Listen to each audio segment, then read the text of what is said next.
गुंदनी रियासत हरियाणा के कस्बा गोबंदपुरा के अछूत रंबू के यहाँ पैदा हुई। उसी तरह जैसे गरीबों के बच्चे खामोशी से पैदा हो जाते हैं। रात गए जब रंबू चर्च के नशे में धुत देवरी में पड़ा था और रसीली के दर्द उठा। घर में और कोई नहीं था और शदीद तकलीफ के आलम में उसने रंबू को झंझोड़ कर उठाने की कोशिश की, लेकिन रंबू तो उस वक्त अंदर सभा में बैठा दम लगा रहा था। वो आंखें बंद किए मुस्कुराने के सिवा और कुछ ना कर सका। बस वो अपना इक्तदार चाहती थी, इक्तदार और जवान महबूब। मगर ये सब कुछ कहाँ मिल सकता था। उसकी शख्सियत डानोडोल होकर रह गई थी। बेमुश्किल तमाम 10:30 बजे और वो खामोशी से अपने महल से निकल आई। उसने हिफ्ज़े मातकद्दम के तौर पर थोड़े से फूल, पूजा का कुछ सामान साथ ले लिया था। किसी ने देख भी लिया तो कह देगी कि मन की शांति हासिल करने के लिए जा रही है। भगवान के घर जाने पर किसे एतराज़ हो सकता है। हाँ, ये दूसरी बात है कि मन की शांति किसी मुजस्मे के चरणों में नहीं, ग्रंथु महाराज के मजबूत बाजुओं में थी। मगर ये बात किसी को बताने की क्या जरूरत थी। थोड़ी देर के बाद वो मंदिर के द्वार पहुंच गई। दरवाजा खुला हुआ था। शायद उसी के इंतजार में वो अंदर दाखिल हो गई। ग्रंथु महाराज एक बुत के चरणों में ऊंधे पड़े थे। वो एक तरफ खड़े होकर उनके कवि हेकल जिस्म को देखने लगी। उसके जिस्म का उसे मुकम्मल तजर्बा था। बिलाशुबा ये किसी नौजवान राना का जिस्म नहीं था, लेकिन उस जिस्म में बहुत सी लताफतें पोशीदा थीं। काफ़ी समय गुजर गया। तब ग्रंथु महाराज ने गर्दन उठाई, उसे देखा और काफ़ी देर तक गहरी सुर्ख निगाहों से उसे घूरते रहे और फिर उन्होंने खड़े होकर उसे साथ आने का इशारा किया। और अब वो मंदिर के एक दूर आफ्तादा गोशे में बरमती के बुत के सामने खड़े थे। सामने घड़ी 11 बजा रही थी। रतन कौर, आज तेरे ऊपर बड़ा कठिन समय आ पड़ा है। बरमती के चरणों में पड़कर अपने लिए प्रार्थना कर। उनकी आवाज़ गूंजी। क्या बात है महाराज, रतन कौर ने घबरा कर कहा। ये मैं तुझे फिर बताऊंगा, अपनी प्रार्थना पूरी कर ले। सिर्फ बरमती की तरफ ध्यान लगा, किसी और के बारे में ना सोच। आंख बंद कर ले, कान बंद कर ले, मन से सारे खोट निकाल दे। मैं बाहर जा रहा हूँ, थोड़ी देर में वापस आऊंगा। जो आ गया महाराज। रतन कौर बादले नाखवास्ता बरमती के बुत के सामने झुक गई और वो दिल में न जाने क्या लेकर आई थी, लेकिन महाराज ने और ही कथा सुनाई थी। महाराज ग्रंथु बाहर निकल आए। रतन कौर का जवान जिस्म देखकर उनकी नीयत खराब होने लगी थी, लेकिन राजकमल एक भूत की तरह उनके जहनों पर मसल्लत थी। वो उसके अहकामात के खिलाफ कुछ नहीं कर सकते थे और उन्हें खारिज ज़दा कुत्ते की मौत मरना पसंद नहीं था। बिलाशुबा राजकमल की खौफनाक कुव्वत के सामने वो कुछ न थे और इस बात का उन्हें एहसास था। मंदिर के दरवाजे पर वो प्रणाम लाल का इंतजार करने लगे और ठीक 11:02 पर प्रणाम लाल मंदिर के दरवाजे पर पहुंच गए। ग्रंथु महाराज ने उनका इस्तकबाल किया। प्रणाम लाल आम आदमी के लिबास में थे, इसलिए उन्हें किसी ने नहीं पहचाना और वो मंदिर में दाखिल हो गए। क्या हाल है महाराज, उन्होंने पूछा। प्रणाम लाल, अब भी समय है, अपने इरादे से बाज आ जाओ। अपराधी को माफ़ कर दो, तुम्हारे दिल को दुख होगा। कैसी बातें करते हो महाराज, क्या मैं अपने मित्र को आसानी से भुला दूंगा? अपराधी मेरा कितना ही गहरा दोस्त क्यों ना हो, उसे सजा मिलेगी। तुम्हारी मर्जी, परंतु तुम खुद पर काबू रखोगे। ये भगवान का घर है। अपनी आंखों से देखो, अपने कानों से सुनो और यहाँ से चले जाओ। कल जो तुम्हारा मन चाहे करना। ठीक है महाराज, मैं आपकी इस आज्ञा का पालन करूंगा, प्रणाम लाल ने कहा। वचन देते हो? हाँ, वचन देता हूँ। तब आओ, ग्रंथु महाराज ने कहा और एक चोर रास्ते से प्रणाम लाल को उस कमरे से मुल्हिक दूसरे कमरे में ले गए जहाँ बरमती का बुत था। खबरदार, तुम्हारे मुंह से बात ना निकले। क्या अपराधी यहाँ मौजूद है? हाँ, वो मौजूद है। तुम यहाँ छुप कर उसे देखो और मैं उसके पास जा रहा हूँ, ग्रंथु महाराज ने कहा और कमरे से बाहर निकल आए। उनका दिल धक धक कर रहा था। आज सारी चालाकी निकल गई थी। बड़ी मेहनत से पूरा ड्रामा करना था। जरा सी गड़बड़ से खुद उनकी जिंदगी के लाले पड़ सकते थे। बहरहाल वह उस कमरे में पहुंच गए जहां रतन कौर अभी तक बरमती के बुत में के कदमों में पड़ी थी।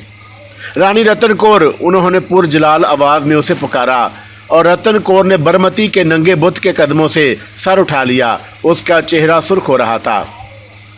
क्या आ गया है महाराज? उसने लड़ती हुई आवाज में पूछा। तेरे मन को शांति मिली? नहीं महाराज, मेरा शरीर प्यासा है।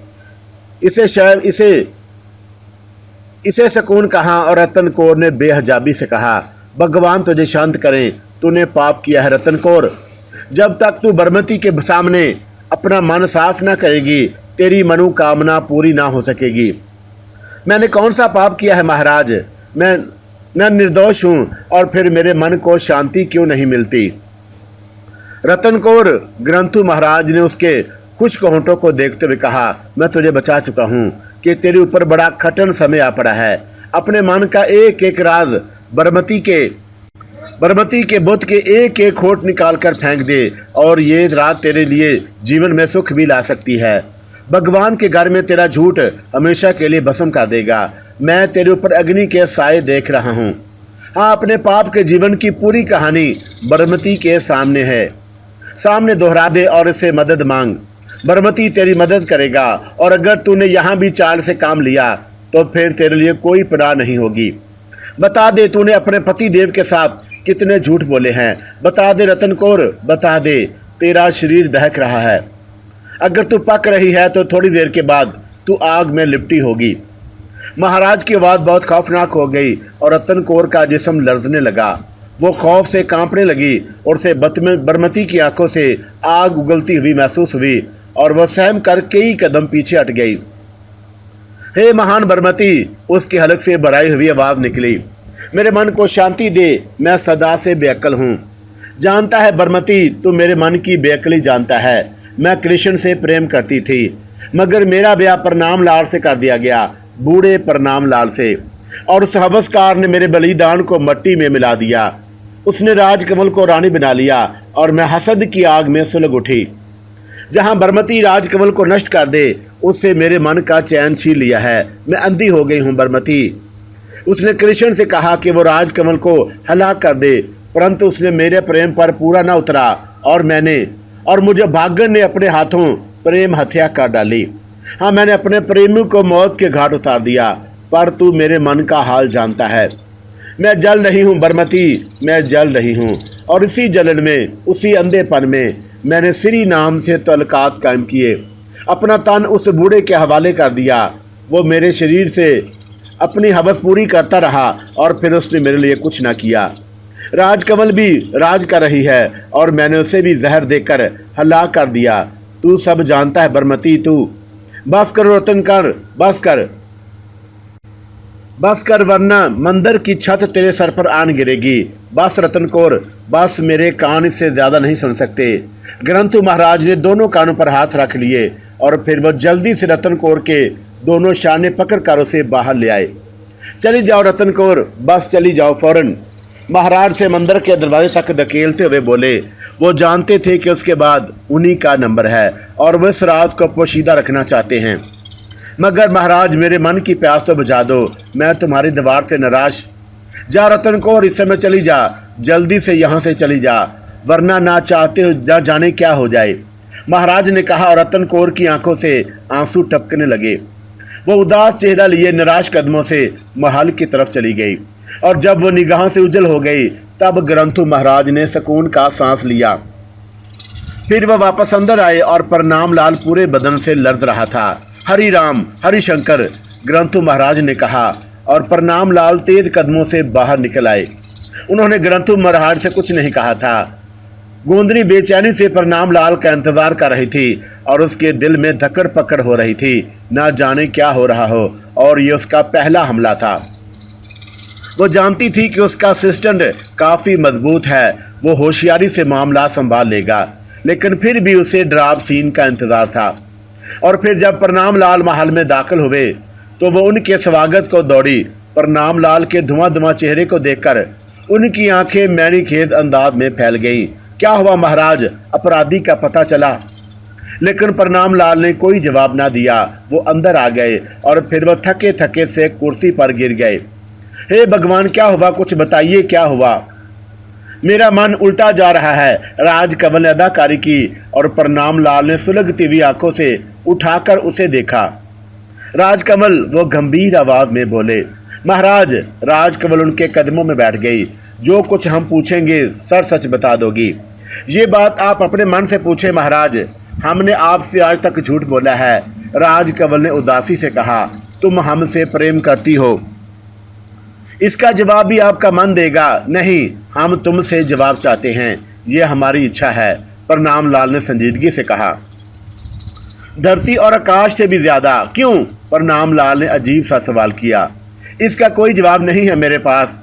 अपने प्रेम का कोई सबूत दोगी? हाँ, राजकमल ने कहा। तब ये खंजर अपने सीने में भूक लो। महाराज ने अपने लिबास से खंजर निकालकर राजकमल के हाथ में दे दिया और राजकमल एक लम्हे के लिए सटपटा गई। लेकिन चालाक औरत ने अपने चेहरे के तासरात जरा भर ना जाहिर होने दिए और फिर अजीब सी मुस्कुराहट से बोली, बहुत मामूली सा इम्तिहान है महाराज। अगर राजकमल 1000 बार पैदा होकर महाराज पर बलिदान हो जाए तब भी उसकी मोहब्बत का पूरा सबूत ना मिलेगा। उसने खंजर सीधा किया और दूसरे ही लम्हे खंजर उसके सीने की तरफ लपका। लेकिन राजकमल ने अपने हाथ में इतनी सुस्त रफ्तारी रखी थी कि अगर खंजर उसके जिस्म को छू भी जाए तो हल्का सा घाव लगाने के अलावा और न कुछ कर सके। और वही हुआ जिसका उसे यकीन था। महाराज प्रणाम लाल ने बिजली की सी तेजी से लपक कर खंजर पकड़ लिया और फिर उन्होंने खंजर राजकमल से हाथ से लेकर फेंक दिया। तूने हमें नया जीवन दिया है राज, और नया जीवन दिया है। और वह राजकमल से लिपट गए। वो आंसू बह रहे थे और गोंदली दिल ही दिल में मुस्कुरा रही थी। वो बेवफा हमें बूढ़ा कहती है, और क्या हम इतने गए गुजरे हैं राजकमल? महाराज रोते हुए बोले। सो जवान आप पर बलिदान किए जा सकते हैं, कंवारियां आज भी आप पर जीवन नछावर कर सकती हैं, और ये आपसे किसने कह दिया महाराज? राजकमल ने प्रणाम लाल की चाहत भरी नजरों से देखते हुए कहा। उसी नरखनी ने, उसी हथियारे ने जिसने मेरे मित्र को कत्ल कर दिया, जो अपने एक और प्रेमी को हमारी आंखों में धूल झोंक कर यहाँ लाई। उसके साथ रंग रलियां मना रही थी, हमारे सीने पर मूंग दलती रही, और फिर हसद की आग में भी उसने कत्ल कर डाला। रतन कौर की मासूम शक्ल के पीछे ऐसी नागन छुपी हुई है, हमें मालूम नहीं था। राजकमल का दिल बाग बाग हो गया और सब कुछ उसी के मुताबिक हुआ था, कोई गड़बड़ नहीं हुई थी। और फिर उसने हैरत से पूछा, रतन कौर? हाँ, हमारे माथे का क्लिनिक। आह राजकमल, हम पहले इस राज से क्यों ना वाकिफ हुए। अब हमें श्री नाम की मौत का भी अफसोस नहीं, वो भी गद्दार था। उसने हमारी दोस्ती से नाजायज फायदा उठाया, उसने हमारे एतबार का मजाक उड़ाया और उसका अंजाम ठीक हुआ। लेकिन रतन कौर? कुछ बताइए तो महाराज, कुछ बताइए तो, उसने बज़ाहिर परेशानी से कहा। रतन कौर श्री नाम जी की कातिल है। रतन कौर? रानी रतन कौर? उसे अपना ना कहो रानी राजकमल, वो आस्तीन का सांप निकली है। मगर उसने ऐसा क्यों किया? वो बीसियों से बदतर निकली। उसने राजमहल में ऐसे खेल खेले हैं और उनका ख्याल करके मन करता है कि आत्महत्या कर लूं। आह, तो इस कदर कलंकित निकलेगी। रतन कौर ख्याल भी नहीं था और मैं पागल हो जाऊंगा। महाराज कुछ तो बताइए। तो सुनो राजकमल, मेरे पापी कानों ने जो कुछ आज सुना है वो यूं है, प्रणाम लाल ने कहा, और फिर उन्होंने पूरी कहानी राजकमल को सुना दी। राजकमल तस्वीरें हैरत बनी सब कुछ सुन रही थी, हालांकि उनमें से कोई बात ऐसी नहीं थी जो उसकी तवक्का के खिलाफ हो, लेकिन वो मजे ले लेकर सब कुछ सुनती रही। महाराज के खामोश होने के बाद वो काफी देर तक सकते के आलम में बैठी रही और फिर उसने एक गहरी सांस लेकर कहा, मैं आपका गम समझती हूँ महाराज, और मैं समझती हूँ कि आपकी परेशानी में बराबर की मैं शरीक हूँ, और मुझे अभागन की आपके मन को ये दुख पहुंचा है। ऐसा ना कहो राजकमल, ऐसा ना कहो। मुझे पापी ने इम्तिहान लेने की कोशिश की थी, मैं बड़ा पागल हूँ। अगर तुम में राजकमल, तो अब इस संसार में किस पर भरोसा करता, और इस संसार में मैं किस पर भरोसा करता। प्रणाम लाल ने फिर रोना शुरू कर दिया और राजकमल ने उनके सर को आगोश में लेकर सहलाना शुरू किया और महाराज ने उसे बाजुओं में भींच लिया। फिर अब रतन कौर के बारे में क्या सोचा है महाराज? राजकमल ने पूछा। उसके बारे में कुछ ना पूछो राजकमल, जब कर लूंगा तो बता दूंगा। और राजकमल ने इसरार ना किया। हाँ, उसके बाद चंद दिनों ने उसने सब कुछ बता दिया। रतन कौर का पिता धाड़े मारता हुआ आ रहा था और वो भी उस दवार का राजा था। दवार का भी कोई मामूली रियासत नहीं थी, वो हरियाला की टक्कर की रियासत थी और रतन कौर उसी रियासत की राजकुमारी थी। रतन कौर के जिस्म के कई टुकड़े रियासत दवार का पहुंचे थे, पर नामलाल ने उसके जिस्म के टुकड़े टुकड़े करके ताबूत में बंद कराकर दवार का पहुंचा दिया था। उसके साथ एक खत भी था जिसमें उन्होंने रतन कौर का कच्चा चिट्ठा लिख दिया था और रतन कौर का बूढ़ा बाप रोता पीटता आया था और भरे दरबार में प्रणाम लाल ने उसे खूब दलील किया। उसने बताया कि द्वारका की राजकुमारी ने हरियाला में क्या क्या गुल खिलाए थे। प्रणाम लाल ने एक भी बात सीगा राव में ना रहने दी। मगर तुम्हें मुझे ये सब कुछ बताना चाहिए, और तुमने इतना बड़ा जुल्म क्यों किया मेरी बच्ची पर? बूढ़े आंसू चंद ने रोते हुए कहा। और वह मेरी पत्नी थी, आंसू चंद मेरी गद्दार थी और मैंने उसे सजा दी, और अब तुम जो कुछ कर सकते हो कर लो। भगवान तुम्हें उसकी सजा देगा, मैं बूढ़ा क्या कर सकता हूँ, गमज़दा बाप ने कहा। और फिर वह रोता पीटता हुआ चला गया।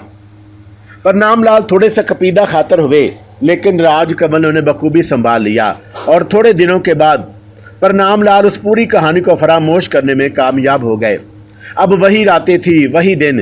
गोंदनी चमारन एक और दुश्मन को अपने रास्ते से हटाने में कामयाब हो गई थी, और ये पूरा काम उसने निहायत होशियारी से किया था कि महाराज की निगाहों में वो और फरिश्ता सिफत हो गई।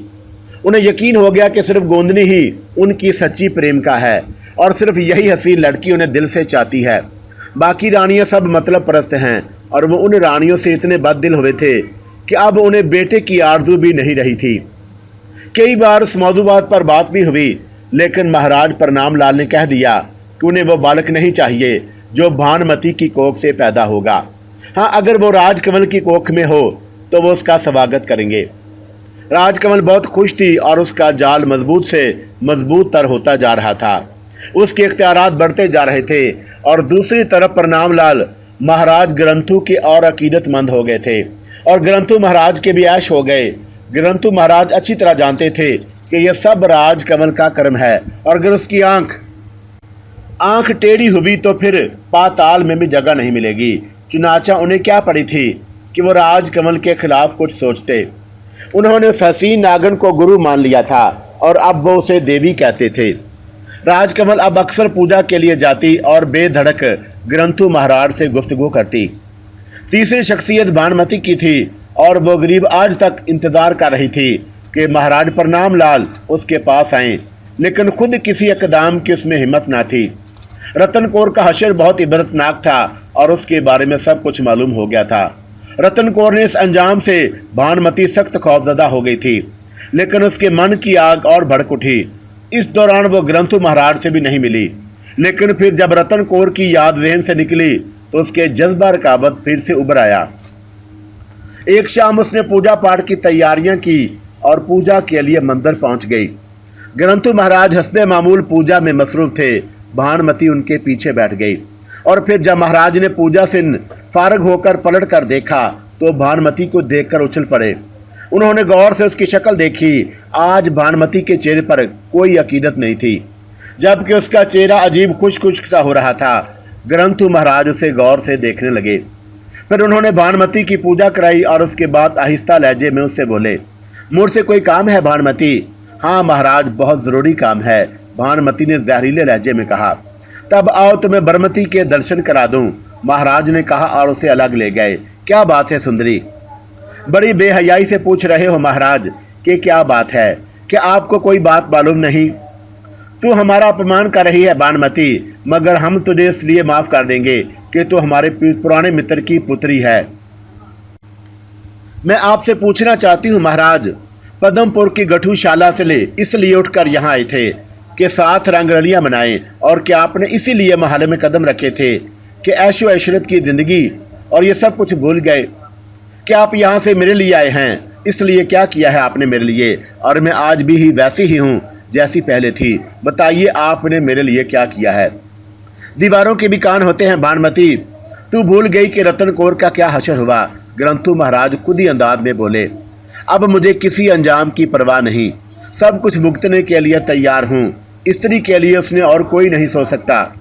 उसकी सुंदरता का पुजारी को अब तक उसका राजकमल के अब तक मेरे सामने गीत गाते हैं, और ऐसे जीवन से मेरे लिए मौत ही अच्छी है। भानुमति ने जोश के आलम में कहा, मगर मैं तेरे लिए जो कुछ कर सकता था किया, और अब बात तेरे सामने की है।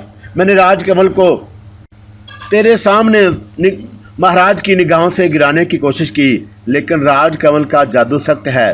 पर तू फिक्र ना कर, एक ना एक दिन उस जादू का हवा हो जाएगा। कब? और जब मैं बूढ़ी हो जाऊंगी, इंतजार में मेरी जान चली जाएगी। फिर तू ही बता भानुमति कि मैं क्या करूं। अगर कुछ नहीं कर सकते महाराज, तो फिर यहाँ क्यों आए थे?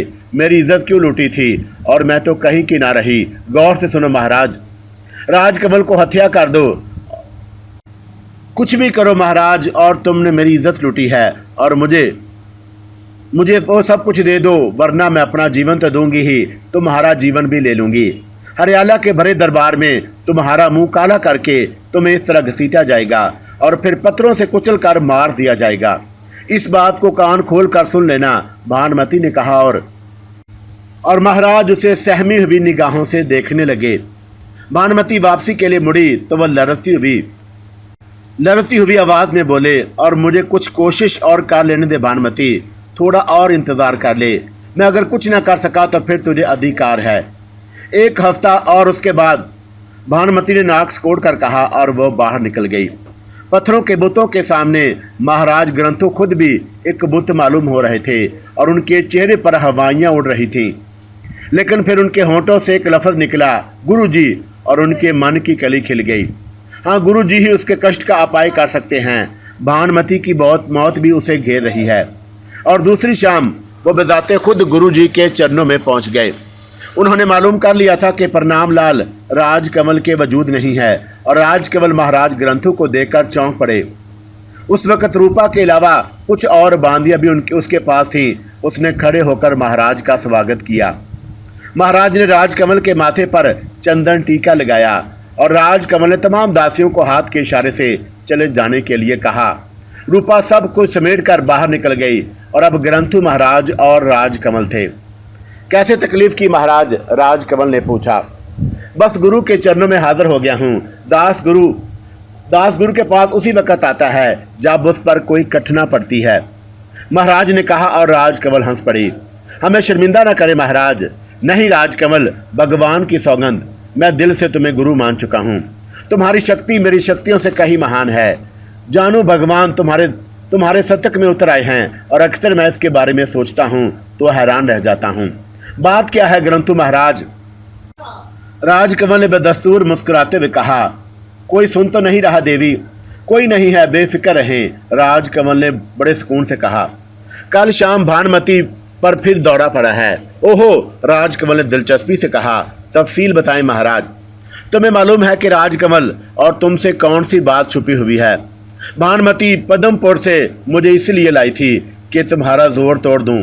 जवान थी, खूबसूरत थी, और मेरे मन को पसंद आई थी, इसलिए मैं चला आया, और फिर मैंने जो कुछ किया वो भी तुम्हारे इल्म में है।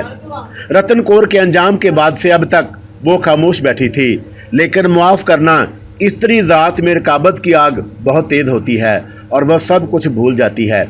उसने मुझे धमकी दी है कि अगर जल्द मैंने उसके लिए कुछ ना किया तो मेरा कच्चा चिट्ठा खोल देगी। वो खुद को तो जीवन देने पर तुली है, और उसका कहना है कि मुझे भी ना छोड़ेगी। ग्रंथु महाराज के चेहरे पर खौफ के आसार पैदा हो गए, और राजकमल हंस पड़ी। उसके शरीर आंखों में शोखियां अंगड़ाइयां ले रही थी, और फिर उसने कहा, तो तुम डर गए महाराज? सच मानो राजकमल, स्त्री का जो नया रूप मैंने तुम्हारे अंदर देखा है, उसने मुझे औरत जात से बहुत डरा दिया है। ना जाने कौन कैसी निकल आए। राजकमल हंसती रही और फिर बोली, बहरहाल भानुमति भी हमारी फहरिस्त में है, और हम राजमहल को बुरी औरतों से पाक करना चाहते हैं। हमारा ख्याल था कि भानुमति को कुछ और सांस लेने दिए जाएंगे, लेकिन अगर वह मरना चाहती है तो हमारा क्या दोष महाराज? मगर वो मरते मरते बहुत सौ को मार जाएगी राजकमल, महाराज ने कहा। आप बेफिक्र रहे महाराज, आप जिंदा रहेंगे उस वक्त तक जब तक राजकमल चाहेगी। गुरु की जय, ग्रंथु महाराज ने दोनों हाथ जोड़कर कहा। महाराज, क्या भानुमति अपना सब कुछ आपको दे चुकी है? ये सच है महारानी, मगर औलाद के आसार तो नहीं है। हाँ नहीं है, और वो औलाद की ख्वाहिशमंद है, सिर्फ इसलिए कि तुम्हारा जोर टूट जाए। ठीक है, और फिर जो मैं कहूँ करते रहो महाराज, सब कुछ ठीक हो जाएगा। गुरुदेव हुक्म करें। कल मैं महाराज के साथ पूजा को आऊंगी और तुम महाराज से कहोगे कि आज का दिन शुभ है। अगर आज महाराज भानुमति के पास पहुंच जाएं तो उनके बालक की मनोकामना पूरी हो सकती है।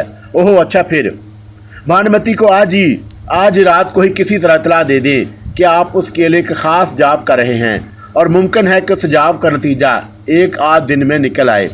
मगर क्या महाराज, प्रणाम लाल तैयार हो जाएंगे? उन्हें मैं तैयार कर लूंगी और कल शाम को आप फिर मेरे पास आएंगे, या फिर परसों। कल तो आप ये काम करेंगे। ऐसा ही होगा महारानी, मगर उसका फायदा जब निकल आएगा तब बताऊंगी, राजकमल ने कहा, और महाराज ने गर्दन झुका दी। फिर थोड़ी देर तक वो राजकमल के पास बैठे और फिर उसे आशीर्वाद देकर वहां से वापस चले आए। गोंदनी कहे और प्रणाम लाल उसकी बात पूरी ना करें। वो दिन भर के थके हुए थे, मगर पूजा के लिए मना करना भी पाप था। वो गोंदनी के साथ मंदिर चल पड़े। ग्रंथु महाराज के चरण छूने के बाद वो दोनों पूजा करने लगे। गोंदनी ने आंखों ही आंखों में ग्रंथु महाराज को इशारा किया, और फिर जब वो पूजा से फारग हुए तो प्रणाम लाल ने ग्रंथु महाराज को देखा। वो मुस्कुरा रहे थे और बहुत खुश नजर आ रहे थे। आज्ञा दे महाराज, प्रणाम लाल ने पूछा। नहीं प्रणामी, आज मैं तुमसे कुछ कहना चाहता हूँ। मैं मुंतजिर हूँ महाराज। आज सुबह ही पदम पर प्रचारी ने मुझे खुशखबरी है कि आपकी आमद का इंतजार कर रहा था। आज 7वां दिन हुआ है, इसलिए ये दिन महान है। मेरी इच्छा है कि आज भानुमति के पास जाओ। भगवान ने चाहा तो तुम्हारी 9 महीने के बाद तुम्हें बालक हो जाएगा। भानुमति, प्रणाम लाल ने होंठ काटते हुए कहा, कि आप कोई ऐसा जाप नहीं कर सकते महाराज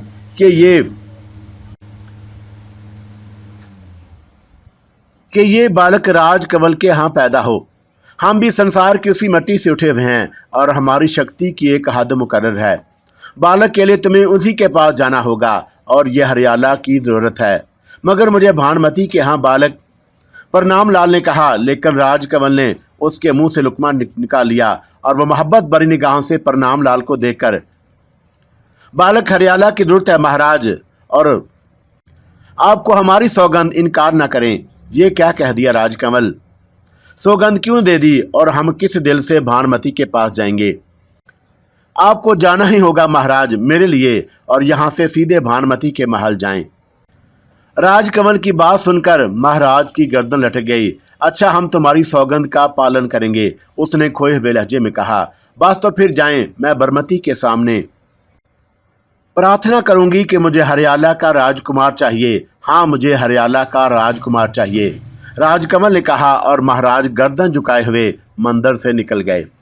राजकमल ने मुस्कुराते हुए ग्रंथु महाराज की तरफ देखा, लेकिन ग्रंथु महाराज की गर्दन लटकी हुई थी। क्या बात है महाराज, आप परेशान हैं? हाँ राजकमल, महाराज एक लंबे अरसे से भानुमति से दूर थे और उनके मन में उसके लिए जगह नहीं थी, और आज इतने अरसे के बाद वो उससे मिलेंगे। क्या कोई ऐसी बात हो सकती है जो हम दोनों के लिए नुकसानदा हो? तुमने भानुमति को अपने जाप की इत्तला पहुंचा दी थी। हाँ, चिंता न करें महाराज, सब ठीक होगा। मैं अपनी शक्ति आजमाना चाहती हूँ और उसके बाद हम दूसरा कदम उठाएंगे। मैं सब ठीक कर लूंगी, आप बिल्कुल चिंता ना करें, राजकमल ने मुस्कुराते हुए कहा, और फिर वह वापस पलट पड़ी। अपने महल में पहुंचकर उसने लिबास तब्दील किया। उसने रूपा से सर दर्द का बहाना कर दिया और कहा कि मैं आराम करना चाहती हूँ। वो तन्हाई में अपना प्रोग्राम मुकम्मल करना चाहती थी।